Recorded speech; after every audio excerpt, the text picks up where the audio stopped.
Indo-British Advanced Pain Clinic, Noppimayam Surgery Duram. For appointments 9155515563.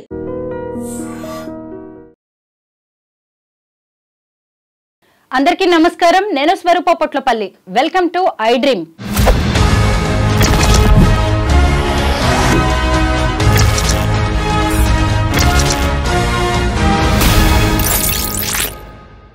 Formula E race కేసులో BRS working president మాజీ మంత్రి KTR arrest తప్పదు అనే వార్తలు బలంగా వినిపిస్తున్నాయి. ఇంతకీ ఇటు చూస్తే కేటీఆర్ కూడా అరెస్ట్ కి సిద్ధంగానే ఉన్నట్టుగా తెలుస్తోంది. ముఖ్యంగా ఇది బీఆర్ఎస్ కు మైలేజా, కాంగ్రెస్ కి మైనస్ కాబోతుందా? ఇలాంటి వాటి మీద కూడా చర్చ జరుగుతోంది. ప్రస్తుతం నాతో పాటు senior journalist, political analyst Kiran Poludas గారు ఉన్నారు. ఆయనతో మాట్లాడదాం. హలో కిరణ్ గారు. నమస్తే మా.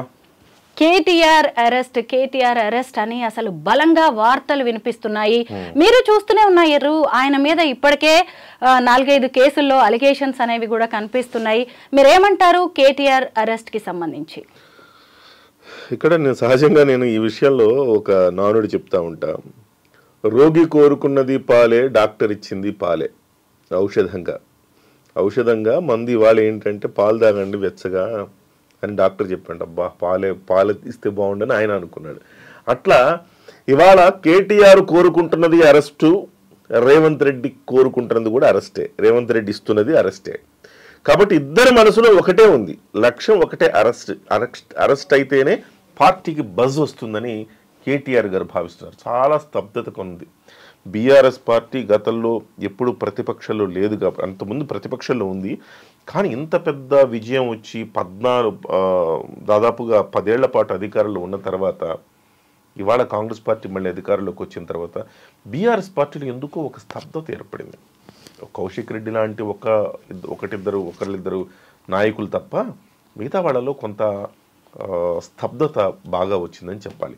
ఎందుకు వచ్చింది? ఈ 3 ఏళ్ళు 4 ఏళ్ళు కామ్గా ఉందాము, ఎన్నికలు 1 సంవత్సరం ముందైతే గట్టిగా మాట్లాడచ్చు అని అనుకుంటున్నారేమో, అందువల్ల ఒక స్తబ్దత వచ్చింది. రాబోయే రోజుల్లో జీహెచ్ఎంసీ ఎన్నికలు వస్తున్నాయి, ఆ తర్వాత స్థానిక సంస్థలు వస్తాయి, ఆ తర్వాత రెగ్యులర్గా ఏదో ఒకటి ఉంటుంటుంది. కానీ పార్టీని ఉత్తేజం చేసే ఒక పాయింట్, ఒక కీలకమైన ఘటన కావాలి. ఆ ఘటనే కేటీఆర్ అరెస్టు. కాబట్టి కేటీఆర్ అరెస్టు కావాలని ఆయన చాలా గట్టిగా కోరుకుంటున్నారు. సింపతి కోసమా? సింపతి కోసమే. మన భారతదేశంలో ఎస్పెషల్లీ తెలుగు రాష్ట్రాల్లో సానుభూతి అనేది చాలా పెద్ద అస్త్రం. మన కేటీఆర్ గారు కూడా ఇవాళ అరెస్ట్ అయితే జీహెచ్ఎంసీ ఎన్నికల్లో ఒక బజ్ వస్తుంది, కొంత మనం సాధించవచ్చు. ఆ తర్వాత అక్కడి నుంచి మనం కీలకంగా దాన్ని మలుచుకుందాం అటువైపు అని భావిస్తూ ఉన్నారు. ఒకటి. రెండవ అంశము, ఇక్కడ మీరు ఒక పాత్ర మర్చిపోతున్నారు. మీరు బీజేపీ పాత్ర మర్చిపోతున్నారు. ఇది వీళ్ళిద్దరి ఆట మాత్రమే కాదు, బీజేపీ కూడా క్లీన్గా చూస్తోంది. ఈ ఆటలో రేవంత్ రెడ్డి వెనకబడితే బీజేపీ ముందుకొద్దామని చూస్తోంది. ఎట్లా అంటారు? ఏసీబీ కేసు నమోదు చేసింది, ఈడీ కూడా దర్యాప్తు చేస్తోంది. ఈడీ నిన్న విచారణ చేసింది, 7 గంటల పాటు సుదీర్ఘ విచారణ చేసింది ఈడీ విచారణలో అనేక తికమక పెట్టే ప్రశ్నలు వేశారు, ఆయన నుంచి ఎంతో కొంత రాబట్టారని చెప్తున్నారు. A1 A2 Arvind Kumar, A3 BLN Reddy.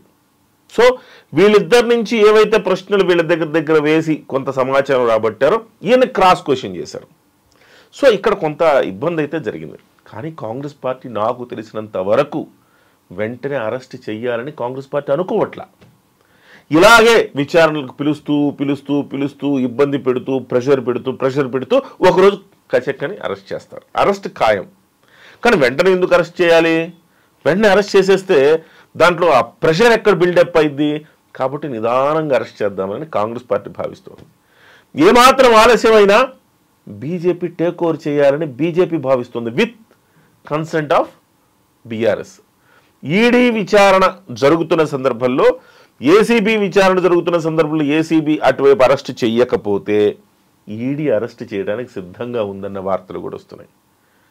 So KTR, KCR ఇద్దరు బీజేపీతో ఎంతో కొంత అవగాహనలో ఉన్నట్టుగా గత కొంతకాలంగా మనకు చర్చ జరుగుతుంది. ఈ చర్చ ఒక రాజీ ఫార్ములా కుదిరింది ఇద్దరికి అని చెప్తున్నారు. ఈ రాజీ ఫార్ములాలో వాడెప్పుడు అరెస్ట్ చేయడం, ఈ ప్రభుత్వం ఎప్పుడో మనల్ని అరెస్ట్ చేయడం ఏంటి, మనమే అరెస్ట్ అవ్వాలంటే బీజేపీ సహకారంతో మనం అరెస్ట్ అయితే సరిపోద్ది కదా అని భావిస్తున్నట్టుగా కొన్ని వార్తలు వస్తున్నాయి.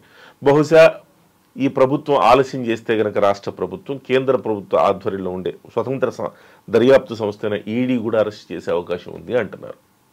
సో ఒకటే ఆలోచిస్తున్నారు, ఈడీ అరెస్ట్ చేస్తే అది డైరెక్ట్గా సానుభూతి రాదు కదా, ఎందుకంటే కేంద్రం ఖాతాలోకి వెళ్ళిపోద్ది.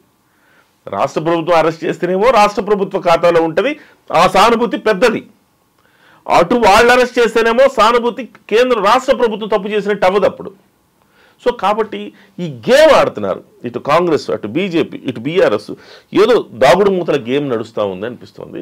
అందుకే ఎంతో కొంత అయితే అరెస్ట్ అయితే ఖాయం, కానీ వెంటనే అవుతారా, మరికొన్ని రోజులు ఆగాల, ఈడీ అరెస్ట్ చేస్తుందా, ఏసీబీ అరెస్ట్ చేస్తుందా, ఇవన్నీ కూడా మనం వేచి చూడాల్సిన తరుణం వస్తుంది త్వరలోనే. పక్క రాష్ట్రాల విషయం పక్కన పెట్టినా ఇప్పుడు మన ప్రస్తుత సీఎం గారు ఉన్నారు రేవంత్ రెడ్డి గారు, ఆయన కూడా నోటుకు ఓటు కేసులో జైలుకి వెళ్ళొచ్చిన వారే. ఆ తర్వాత ఆయన ఎంత స్ట్రాంగ్ గా ఎంత బలంగా పనిచేశారో, పిసిసి చీఫ్ అయ్యారు, అసలు మళ్ళీ కాంగ్రెస్ ని అధికారంలోకి తీసుకొచ్చారు, అంతా కాంగ్రెస్ పని అయిపోయింది అన్న టైంలో అయితే ఈ కేటీఆర్ విషయంలో కూడా అదే రిపీట్ అవ్వబోతోందంటారా? ఎందుకంటే తెలుగు రాష్ట్రాల్లో ఏమవుతుందంటే అరెస్ట్ అయితే ముఖ్యమంత్రి అవుతారు అన్న సెంటిమెంట్ కూడా కొనసాగుతుంది. అవును, మీరు అబ్జర్వ్ చేస్తే రేవంత్ రెడ్డి గారు అరెస్ట్ అవుతారు, అరెస్ట్ అయిన తర్వాత అసలు ముఖ్యమంత్రి అవుతారని ఎవరైనా భావించారా? అద్భుతమైన పరిణామాలు, ఏ స్థాయి నుంచి ఏ స్థాయికి వెళ్ళిపోయిన పరిణామాలు ఇవాళ ముఖ్యమంత్రి రేవంత్ రెడ్డి గారు అయ్యారంటే మామూలు విషయం కాదు. టీడీపీ నుంచి కాంగ్రెస్ లోకి వచ్చారు, ఎమ్మెల్యేగా ఓడిపోయారు, ఎంపీగా గెలిచారు, పిసిసి చీఫ్ అయ్యారు, సీఎం అయ్యారు. డెఫినెట్ గా ఫైటర్, ఆయన ఫైటరు.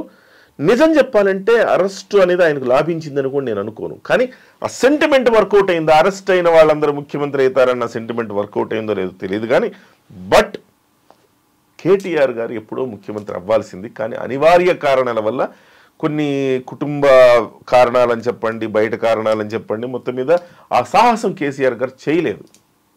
సో గతంలో మీరు ఇక్కడ 10 ఏళ్ల పాటు మన్మోహన్ సింగ్ ప్రధానమంత్రిగా ఉన్నప్పుడు రాహుల్ గాంధీ గారిని ప్రధానమంత్రి చేస్తే బాగుంటుందని చాలామంది సూచించారు. ఇవాళ ఆ రోజు రాహుల్ గాంధీ గారిని ప్రధానమంత్రి చేయలేదు, 10 ఏళ్ల పాటు మన్మోహన్ సింగ్నే కొనసాగించారు. లేదు, ఆయన కనీసం 2, 3 ఏళ్ళు ఆయన ప్రధానమంత్రిగా చేసుంటే ఆయన స్టేచర్ పెరిగేది కదా. ఇవాళ ఒక మాజీ ప్రధానమంత్రి హోదాలో ఆయన కొట్లాడేవాడు కదా మోదీతోటి. ఆ అవకాశం లేకుండా పోయిందని చాలామంది కాంగ్రెస్ వాళ్ళు ఇవాల్టి వరకు కూడా బాధపడతా ఉంటారు. సో అదే తప్పు కేసీఆర్ కూడా చేశారు అనేది ఒక విశ్లేషణ.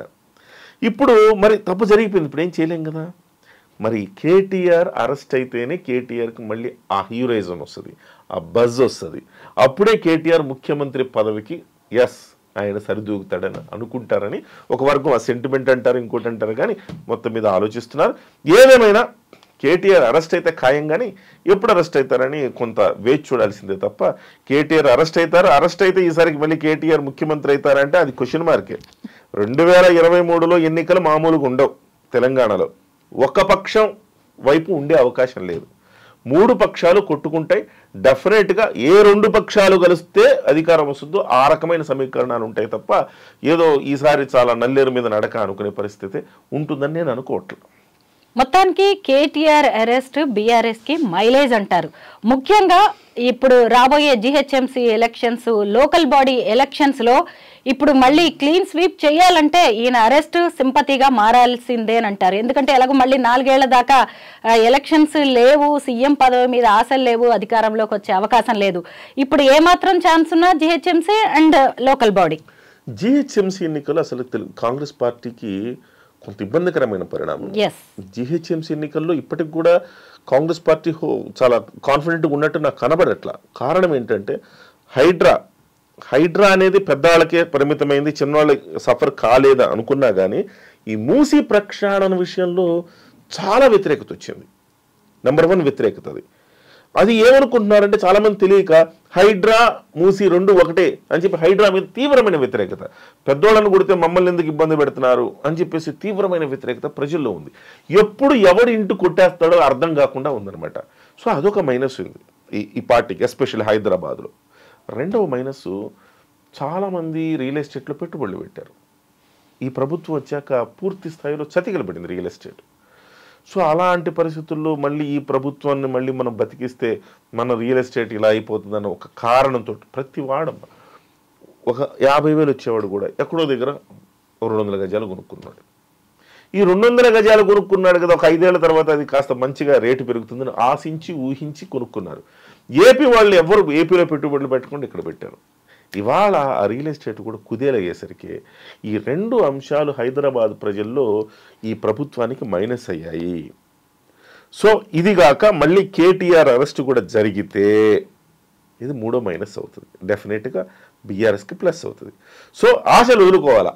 ఈ బెల్ట్లో జీహెచ్ఎంసీ ఎన్నికల్లో కాంగ్రెస్ పార్టీ ఆధిక్యతలోకి వెళుతుందనే ఆశలు వదులుకోవాలి.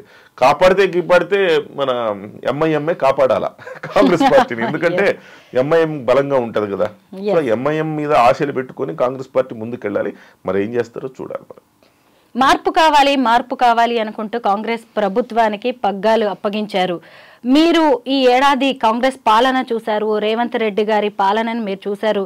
మీ అభిప్రాయం ఏంటి? ఆయన ఎక్కడైనా తడబడుతున్నారా? అడ్మినిస్ట్రేషన్లో ఏమైనా లోపాలు జరుగుతున్నాయంటారా?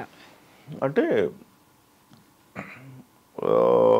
అనుకున్నంతగా, ఊహించినంతగా, ఆశించినంతగా ఈ ప్రభుత్వం పెర్ఫార్మెన్స్ చేయడం లేదేమో అని ప్రజల్లో ఒక అసంతృప్తి ఉంది. ఇంకా ఎలాగో స్టార్టింగే కాబట్టి ఇంకా 4 ఏళ్లలో చూపించొచ్చు. ఈ సంవత్సరం కాలంలో పైగా రేవంత్ రెడ్డి గారు చాలా మొన్నటి వరకు ఈ రాష్ట్రం చాలా ఆర్థికంగా ఉన్నతంగా ఉంటుంది, సో హైదరాబాద్ లాంటి ఒక గ్రోత్ ఇంజిన్ ఉంది ఇక్కడ, ఖచ్చితంగా ఆంధ్రప్రదేశ్తో పోలిస్తే తెలంగాణ వాళ్ళు చాలా బాగుపడిపోయారు, చాలా ప్లస్లో ఉన్నారు అన్న ప్రచారం కాస్త ఇవాళ మొన్న రేవంత్ రెడ్డి గారు చేసిన ప్రచారానికి ఆయన 4,000 కోట్ల రూపాయలు లోట్లో ఉన్నామన్నాడు ఆయన. ఆ మాట అనేసరికి ఏమైపోయిందిరా అసలుకి, మొన్నటిదాకా మనం విన్నదంతా నిజమా కాదా, కేసీఆర్ కేటీఆర్ అబద్ధం చెప్పారా లేకపోతే ఈయన అబద్ధం చెప్తున్నాడా, ఏమవుతుందిరా రాష్ట్రానికి, ఇంత పెద్ద హైదరాబాద్ను పెట్టుకొని కూడా మనకు ఆదాయం లేదు, లాభాల్లో లేవు, మనం నష్టాల్లో ఉన్నాం, 4,000 కోట్లు లోట్లో ఉన్నామంటే ఏం జరుగుతోంది, ఇదొక మైనస్ అయింది. సో ఇవన్నీ ఆయన ఎందుకు చెప్పాడంటే, వాస్తవానికి అలాంటి స్టేట్మెంట్ ఆయన ఇవ్వకుండా ఉండాల్సింది. ఆయన ఎందుకు చెప్పాడంటే ఈ పథకాలు పూర్తి స్థాయిలో అమలు చేయడానికి లేట్ అవుతుంది కాబట్టి దానికి సానుభూతి కోసం చెప్పాడు ఇలా ఉంది రాష్ట్రం అని. మరి అది కూడా ఒక మైనస్ అయింది అనుకోవాలి. ఓవరాల్గా ఊహించినంత ఆశించినంత లేదు. మీరు అన్నట్టుకో సంవత్సరం పాటే కాబట్టి నిలదొక్కుని మళ్ళీ పుంజుకోవటానికి 4 సంవత్సరాల టైం ఉంది. కాకపోతే ఈలోపు వచ్చే జీహెచ్ఎంసీ ఎన్నికలు మాత్రం కొంచెం సవాలే. స్థానిక సంస్థల ఎన్నికల్లో కాంగ్రెస్ పార్టీకి ఢోకా లేదు. కాంగ్రెస్ పార్టీకి ఉన్న సంస్థాగత బలం కాంగ్రెస్ పార్టీని ఖచ్చితంగా ముందు నిలబెడుతుంది. కానీ జీహెచ్ఎంసీ ఎన్నికలు వచ్చేటప్పటికి మాత్రం చాలా వేరియస్ ఫ్యాక్టర్స్ ఉంటాయి కాబట్టి కాంగ్రెస్ పార్టీ కాస్త గడ్డు కాలమే అని చెప్పాలి. కేటీఆర్ అరెస్ట్ కి సంబంధించి బీజేపీ ఎమ్మెల్యే రాజాసింగ్ చేసిన వ్యాఖ్యలు కూడా ట్వీట్ చాలా ఇంట్రెస్టింగ్ గా అనిపించింది. కర్మ ఎవరిని వదిలిపెట్టదు అంటూ ఆయన ఇంకొన్ని కామెంట్స్ చేశారు. మీరేమంటారు దాని మీద? ఆయన ఈ మొత్తం వ్యవహారంలో కాస్త ఎంజాయ్ చేస్తున్న ఆయన అనిపిస్తుంది నాకు. ఎందుకంటే ఆయన్ని బీఆర్ఎస్ అరెస్ట్ చేసినప్పుడు చాలా కాలం జైల్లో ఉన్నారు కదా ఆయన. సో అరెస్ట్ చేసినప్పుడు ఆయన నన్ను అనవసరంగా అరెస్ట్ చేశారని ఒక బాధలో ఉన్నారు, కోపంలో ఉన్నారు, కసిలో ఉన్నారు. సో దాని నుంచి ఆయన వాళ్ళు ఎంజాయ్ చేస్తున్నారు. మన చేతికి మట్టి అంటకుండా కేటీఆర్ అరెస్ట్ అవుతున్నాడు, బాగా అవుతుంది అని అనుకుంటున్నాను. ఆయన ట్వీట్ చేస్తూ కొన్ని ఎట్లయినా ఎక్స్పీరియన్స్డ్ కదా, తన ఎక్స్పీరియన్స్ లో కేటీఆర్ కొన్ని సూచనలు చేశాడు, చెక్ లిస్ట్ చెప్పాడు. జైలుకి ఇవి ప్యాక్ చేసుకోండి, 4 సెట్ల బట్టలంట, కడ్డీల వెనక కూడా ఫ్యాషన్ కీలకం. కేటీఆర్ గారు కాస్త స్టైలిష్గానే ఉంటారు కాబట్టి కడ్డీల వెనక కూడా మీరు స్టైలిష్గా ఉండడానికి బట్టలు ప్యాక్ చేసుకోండి. ఒక హాయిగా ఉంటే దుప్పటి, జైలు ఖచ్చితంగా హాయిగా ఉండదు కాబట్టి ఒక మంచి దుప్పటి, ఒక టవలు పరిశుభ్రంగా ఉండాలి కాబట్టి ఒక టవలు, రుమాలు, నన్ను నమ్మండి భావోద్వేగాలు అధికమవుతాయి అంటే లోపలికి వెళ్ళిన తర్వాత లిటరల్లీ మీ కళ్ళల్లో నీళ్ళు అయితే తిరుగుతాయి. మీరు కావాలని అరెస్ట్ అయినా, వాళ్ళు అరెస్ట్ చేసినా లోపలికి వెళ్ళిన తర్వాత ఒక రోజు దాటిన తర్వాత రెండో రోజుకి ఆ రకమైన భావోద్వేగాలు వస్తాయి. ఖచ్చితంగా కంటి నుంచి నీళ్లు గారితే రుమాలు అవసరం అని చెప్పాడు ఆయన. చాలా కీలకమైన అంశం ఇది. బహుశా ఇలాంటి వేదన రాజాసింగ్ కూడా అనుభవించి ఉంటాడు కాబట్టే ఆయన ఈ మాట చెప్పాడు. సబ్బు ఆ క్లీన్ ఇమేజ్ను కొనసాగించడానికి ఒక ప్యాకెట్ ఊరగాయ, ఎందుకంటే జైలు భోజనం 5 స్టార్ కాదు కాబట్టి, అక్కడ భోజనం తినలేరు కాబట్టి ఇది పెట్టుకోండి అని. వెచ్చని స్వెటర్ మర్చిపోవద్దు, శీతాకాలం వచ్చింది, కర్మ గతంలో కంటే చల్లగా ఉంది. ఇతరులను లక్ష్యంగా చేసుకునేందుకు అధికారాన్ని దుర్వినియోగం చేసేవారు చివరికి వారి సొంత ఔషధాన్ని ఎలా రుచి చూస్తారు అనేసి ఆయన చేశాడు. అంటే సరదాగా ఆయనకి ఎంత బాధ ఉంది లోపల, ఎంత కోపం ఉందనేది ఇంత సెటైరికల్గా ఆయన వెల్లడించాడు. ఆయన ఏమి అనుభవించాడు క్షోభ జైల్లో. నిజంగా కూడా మనం ఇక్కడ బయట ఉన్నట్టు ఉండదుగా జైల్లో ఉంటే. ఎన్ని సౌకర్యాలు కల్పించినా అక్కడ కొంత విఐపికి సౌకర్యాలు ఉంటాయి. ఎన్ని సౌకర్యాలు కనిపించినా నిన్న మొన్నటి వరకు మన వాళ్ళకు మధ్యలో ఉన్నాం. బిగ్ బాస్కి వెళ్తే మనం బిగ్ బాస్లో చూస్తుంటాం కదా, బిగ్ బాస్లో అన్ని సౌకర్యాలు ఉంటాయి, కానీ కన్నవాళ్ళు మన అన్నవాళ్ళు ఎవరు ఉండరు. ఒక్కసారి మనం అనుకుంటాం ఫోన్ కాల్ రాగానే భావోద్వేగానికి లోనైపోయి ఏడ్చేస్తుంటారు, ఇదంతా డ్రామా చేస్తున్నారేమో అనుకుంటాం. కాదు, వాళ్ళు చాలా కాలంగా ఇంటికి దూరం అయ్యేసరికి వాళ్ళకి ఆ భావోద్వేగాలు నియంత్రించుకోలేరు. నిజంగా జైలు కూడా ఒక బిగ్ బాస్ లాంటిదే కదా. సో ఎన్ని సౌకర్యాలు ఉన్నా భావోద్వేగాలను నియంత్రించుకోలేరు. ఖచ్చితంగా ఇలాంటివన్నీ ఉంటాయని ఆయన చేసిన కామెంట్ చాలా వైరల్ అవుతుంది. సో అది ఆయన స్వయంగా అనుభవించిన బాధను ఆయన చెప్పినట్టుగా మనం భావించాలి. పైకి ఆయన కామెడీగా చేసిన ఆయన అనుభవించిన క్షోభ కనపడుతుంది ఇందులో చెప్పుకో. Thank you so much Kiran గారు, చాలా మంచి విశ్లేషణ అందించారు ప్రజెంట్ రాజకీయ పరిణామాల మీద.